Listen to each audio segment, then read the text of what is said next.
আপনি কি মনে করেন ইসরায়েল রাষ্ট্রের সাথে ইরানের আপনার যুদ্ধ হচ্ছে? কখনোই না। তাদের পেছনে কারা ব্যাকিং দিচ্ছে, কারা পৃষ্ঠপোষকতা করছে, এগুলি সবাই জানে। কিন্তু ফিলিস্তিনের যে সংকট এবং গাজা জনগণের উপর যে গণহত্যা চালানো হচ্ছে, এটার আন্তর্জাতিক মানদণ্ড, নৈতিক মানদণ্ড, আইনি মানদণ্ড এবং মুসলিম বিশ্বের যে নীরবতা, দায়িত্ব জ্ঞানহীনতা, যে বিষয়গুলো আমরা প্রত্যক্ষ করি, বিষয়গুলো আলোচনার মধ্য দিয়ে উঠে আসবে এবং আমাদের যারা দর্শক আছে তারা অবশ্যই বিষয়গুলো অবহিত হতে পারবে এবং তাদের যে জ্ঞান, তাদের যে উপলব্ধি, সেটার সাথে তারা এই বিষয়গুলো মিলিয়ে দেখার সুযোগ পাবে। ধন্যবাদ আপনাকে। আপনি সুন্দরভাবে আমাদের বিষয়গুলো আমাদের মাঝে জনাব মোহাম্মদ আফসার মাহফুজ সাহেব উপস্থাপন করবেন। আমাদের দর্শকদের অনুরোধ থাকবে আপনারা ধৈর্য সহকারে আমাদের এই জিনিসগুলো, বিষয়গুলো আপনারা ধৈর্য সহকারে শুনবেন। আমরা প্রথমে চলে যাচ্ছি আমাদের যে ইসরায়েলের গাজা বোমাবর্ষণ হচ্ছে এবং শিশু, নারী সহ বেসামরিক হত্যাকাণ্ড কে আন্তর্জাতিক মানব অধিকারের আইনের এটা কি লঙ্ঘন নয় যে ওরা এভাবে বোমাবর্ষণ করছে, নির্বিচারে শিশু হত্যা করছে, নারী হত্যা করছে? এটাকে আপনি মানবাধিকার আইনের লঙ্ঘন নয় কিভাবে দেখছেন আপনি এটা? ধন্যবাদ। আসলে এটা এক কথায় যদি বলি, সুস্পষ্ট লঙ্ঘন। জাতিসংঘের যে মানবাধিকার সনদ আছে এবং আন্তর্জাতিক যে মানবাধিকার আইন আছে, এবং শুধু আন্তর্জাতিক না, যারা এই হত্যাকাণ্ড চালাচ্ছে ইসরায়েল এবং তাদেরকে যারা এই ক্ষেত্রে সহযোগিতা প্রদান করছে প্রত্যক্ষ বা পরোক্ষভাবে যে দেশগুলো, তাদের দেশীয় আইনের মধ্যেও কিন্তু এটা সুস্পষ্টভাবে মানবাধিকারের লঙ্ঘন। কিন্তু তারপরেও তারা কিন্তু গণহত্যা চালিয়ে যাচ্ছে। কেন চালিয়ে যাচ্ছে সেটা যদি আমি খুঁজতে যাই, এর কারণটা যদি আমি দেখতে যাই, তাহলে আমাদেরকে 1917 সনের আগে চলে যেতে হবে। অনেক আগ থেকেই কিন্তু মধ্যপ্রাচ্যে কিন্তু আপনার ইহুদি রাষ্ট্রটা, আমরা যাকে জায়নবাদী রাষ্ট্র বলি, এখানে একটি কথা আমি স্পষ্ট করতে চাই, সেটি হচ্ছে অনেকেই জায়নবাদী শব্দটাকে ইহুদি ধর্মের সাথে মিলিয়ে ফেলার চেষ্টা করে। আসলে এটা ভুল। ইহুদি ধর্মে কিন্তু এই যে গণহত্যার কথা কখনো কোথাও বলা হয় না। কিন্তু জায়নবাদ, যেটা জায়নবাদী হচ্ছে একটা মতবাদ, সেটার মূল উদ্দেশ্য হচ্ছে ইহুদিদের জন্য একটা বৃহত্তর একটা রাষ্ট্র গঠন করা এবং সেই রাষ্ট্রের মধ্যে ইহুদি ছাড়া অন্য কেউ থাকতে পারবে না, তাদের স্বার্থ ওই রাষ্ট্রে রক্ষিত হবে, সেটা হচ্ছে জায়নবাদ। আমি সংক্ষেপে যদি বলতে যাই, তাহলে এই জায়নবাদী উদ্দেশ্য চরিতার্থ করার জন্য তারা মধ্যপ্রাচ্যের যেটাকে বলা হয় প্রমিস ল্যান্ড, তারা সব সময় বলে যে এটা প্রমিস ল্যান্ড। অনেক আগ থেকে তারা একটা রাষ্ট্র গঠন করার জন্য চেষ্টা করছে, একটা পবিত্র ভূমিকে বাইতুল মুকাদ্দাসকে কেন্দ্র করে। এবং সেটা 1917 সনের আপনি জানেন ফিলিস্তিন কিন্তু ব্রিটিশের অধীনে ছিল, ব্রিটিশ সাম্রাজ্যবাদের অধীনে ছিল এবং তারা সেটাকে শাসন করত। তখন ব্রিটিশ পররাষ্ট্রমন্ত্রী তখন বেলফোর, সে একটা ঘোষণা দিয়েছিল এই ধরনের একটি ইহুদি, সারা বিশ্বের মধ্যে যে সমস্ত ইহুদি চড়িয়ে আছে তাদেরকে একটা রাষ্ট্র ঠিকানা দেওয়া দরকার, তাদের জন্য একটি রাষ্ট্র দরকার এবং সেই রাষ্ট্রটি তারা বাইতুল মুকাদ্দাসকে কেন্দ্র করে ফিলিস্তিনে করতে তারা প্রস্তাব করেছিল। বেলফোর, এটাকে বেলফোর ঘোষণা বলা হয় তাকে। এবং এরপরে অনেক বছর কেটে গেছে, যখন ওই ঘোষণাটা দেওয়া হয়েছিল তখন আপনার ফিলিস্তিনে ইহুদির সংখ্যা ছিল মাত্র 4,500, আর এখন কোটি ছাড়িয়ে গেছে এখন। তো এরপর 1948 সনে এসে তারা কি করছে, জাতিসংঘ মধ্য দিয়ে একটা প্রস্তাব আনছে এবং সেই প্রস্তাবের মধ্য দিয়ে তারা ইসরায়েল রাষ্ট্র ঘোষণা করেছে, অর্থাৎ ফিলিস্তিনকে আপনার প্রায় দ্বিখণ্ডিত করে ফেলেছে। দ্বিখণ্ডিত বলতে ওই প্রস্তাবের মধ্যে 57% অর্থাৎ 56% অংশ ফিলিস্তিন থেকে নিয়ে ইসরায়েল রাষ্ট্র গঠিত হবে এবং বাকি 44% যেটা বাকি থাকবে সেটা হচ্ছে ফিলিস্তিনের জন্য আলাদা একটা স্বাধীন রাষ্ট্র থাকবে। কিন্তু তখন মুসলমানরা, বিশেষ করে ফিলিস্তিনরা এবং ওখানকার আরব যে সমস্ত রাষ্ট্র ছিল, আরব রাষ্ট্র, তারা কিন্তু মেনে নেয় নাই।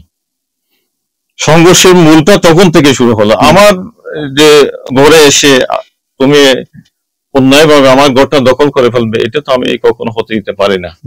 মুসলমানরা তখন থেকেই তারা বলছে না, আমরা এটা কখনো মেনে নেব না। এরপর অনেক যুদ্ধ হয়েছে। আপনার 1967 সনে একটা যুদ্ধ হলো।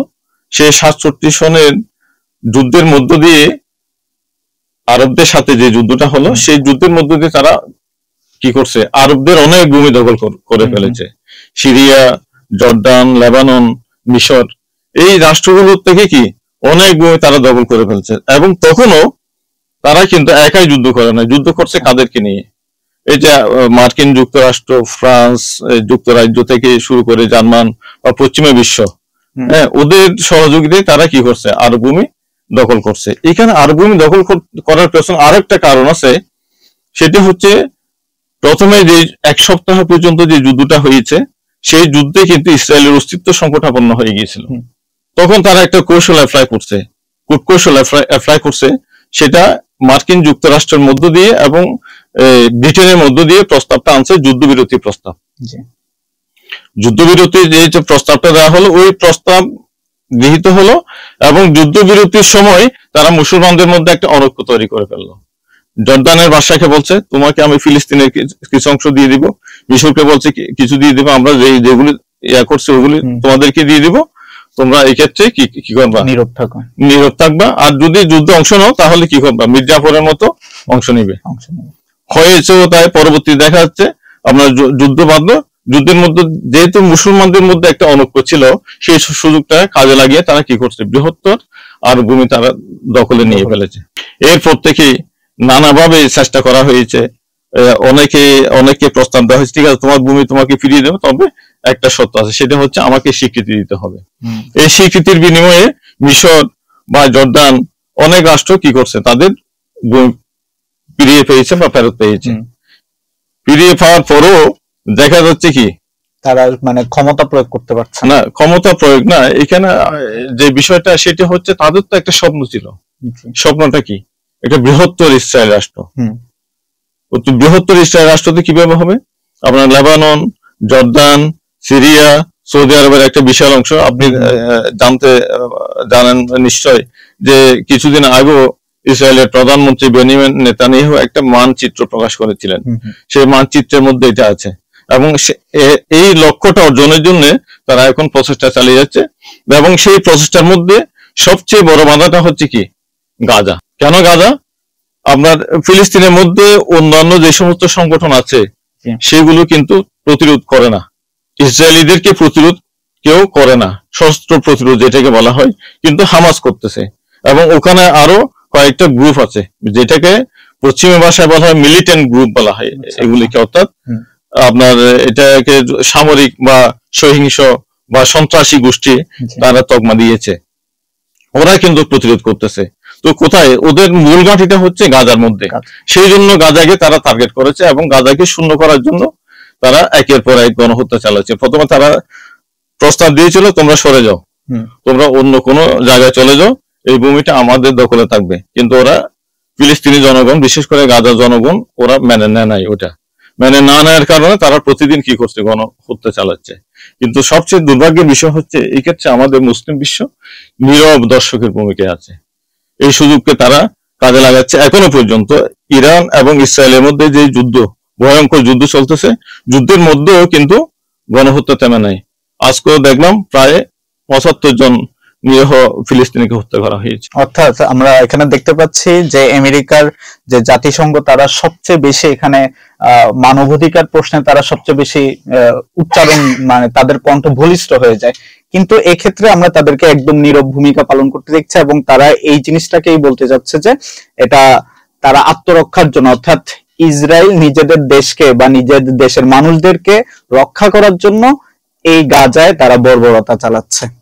না, এখানে আপনি মানবাধিকারের প্রশ্ন যখন আসে, আমি শুরুতেই বলেছি মানবাধিকারের বিষয়টা তাদের কাছে এক এক ভাবে তারা উপস্থাপন করে, তারা এক এক রকম, তাদের স্বার্থ যখন যেখানে আসে সেখানে মানবাধিকার থাকে না, নানাভাবে তারা কি ডেফিনিশনটা দিয়ে থাকে। তো এখানে তারা মানবাধিকারের প্রশ্নটা যখন সারা বিশ্ব যখন বলছে গণহত্যা চালাচ্ছে, ইভেন জাতিসংঘ পর্যন্ত আমরা বলছে কি এটা সুস্পষ্ট গণহত্যা।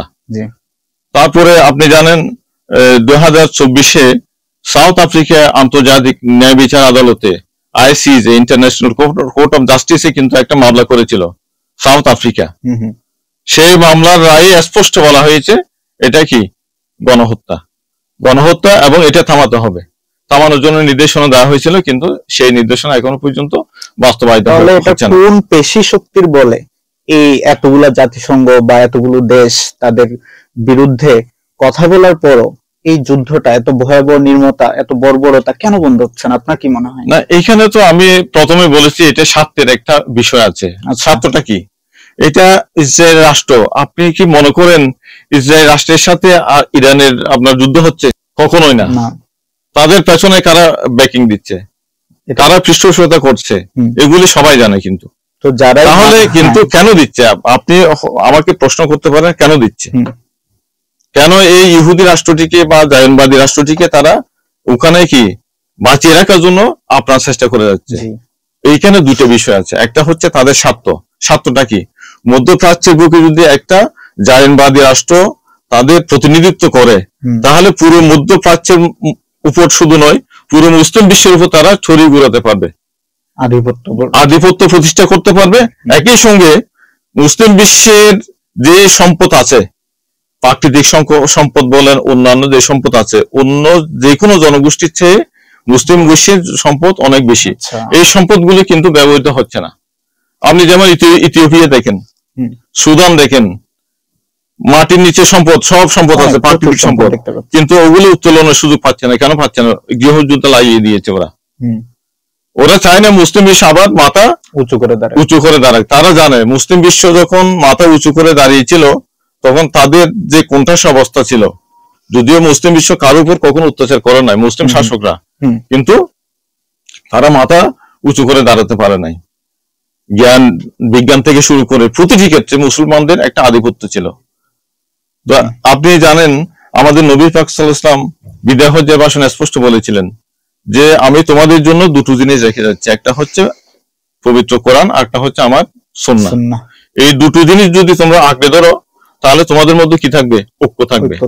যদি তোমরা এইগুলি ছেড়ে যাও তাহলে তোমাদের মধ্যে ঐক্য থাকবে না। আর সেই সুযোগে তোমাদের কি অন্যান্য যে সমস্ত আধিপত্যবাদী গোষ্ঠী আছে তারা তোমাদেরকে প্রধানত করবে। আমরা এখন সেটা স্পষ্ট দেখতে পাচ্ছি। আরেকটা বিষয়, আপনি আপনার প্রশ্নের মধ্যে তারা একটা তো বললাম যে এই কারণে, অর্থাৎ মধ্যপ্রাচ্য বা মুসলিম বিশ্বের উপর আধিপত্য প্রতিষ্ঠা করার জন্য বা জিয়ে রাখার জন্য, চলমান রাখার জন্য তারা কি ইসরায়েলকে ব্যবহার করতেছে। আরেকটা বিষয় হচ্ছে জ্ঞান বিজ্ঞানের ক্ষেত্রে কিন্তু আপনার ইহুদিরা অনেক এগিয়ে। আপনার পৃথিবীতে যত আপনার বৈজ্ঞানিক প্রযুক্তিগত সৃষ্টি আছে তার মধ্যে বেশিরভাগ ক্ষেত্রে তাদের ভূমিকা অনেক বেশি, অবদান বেশি। আবার আন্তর্জাতিক ব্যবসা বাণিজ্যের ক্ষেত্রেও তাদের ভূমিকা অনেক বেশি। তো সুতরাং ওই যে আপনি যুক্তরাষ্ট্র বলেন, যুক্তরাষ্ট্রের আপনার যে শাসক শ্রেণী থেকে শুরু করে বিভিন্ন ক্ষেত্রে ওদের আপনার কি চাঁদা ওদের ডোনেশনে চলে। সুতরাং ওই ক্ষেত্র ওইটাও একটা বড় বিষয়। এই প্রধানত এই দুটি বিষয়ের কারণে তারা ইসরায়েলকে ওখানে কি বাঁচিয়ে রাখার জন্য আপনার চেষ্টা করছে পশ্চিমা বিশ্ব এবং যুক্তরাষ্ট্র।